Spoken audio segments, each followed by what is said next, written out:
With us today to tell us about his trip across Africa is the biologist Paul Hart. We started on the east coast and travelled on foot across Africa to Gabon in the west, collecting plants and flowers along the way. It wasn't easy, but my route crossed a region rich in plants, and I chose it because it won't stay that way for long when more roads are built. It was my only chance to get important information about the natural life of the area. I had a team of 11 scientists. We walked from 6 in the morning, but the forest was so thick it took hours to cut our way through it, and some days we only walked 1 kilometre before dark.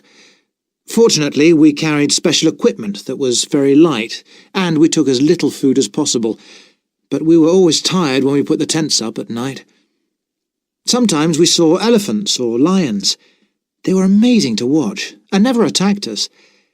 Every day I collected plants and added to my notes. There was so much new information to write down. There were, of course, some low points, especially when I got anxious about the team. It was my job to make sure everyone got home safely. Towards the end of the trip, I suddenly discovered one day that the food had nearly all gone. It was strange because we'd brought enough dried food with us to last the trip, food that wouldn't ever go bad, and we'd stopped at villages for fresh food too. But then I found that some of the team had eaten much more than they were supposed to. I was angry with them because it was a silly thing to do. Then we started walking again.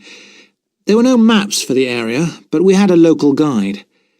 Then one of the team got sick and we couldn't go any further. We let him rest, but he got much worse. Thankfully, his life was saved by a fisherman who came along the river in a boat and took him to a doctor in the nearest village. Finally, I returned home, and I'm back with my family and friends. I really missed them while I was away, but I learnt so much on the trip, and I'm really glad I went. I was asked to go on another trip, this time to Australia, but I said that I couldn't because I'm busy here in London, and I think I've done enough travelling.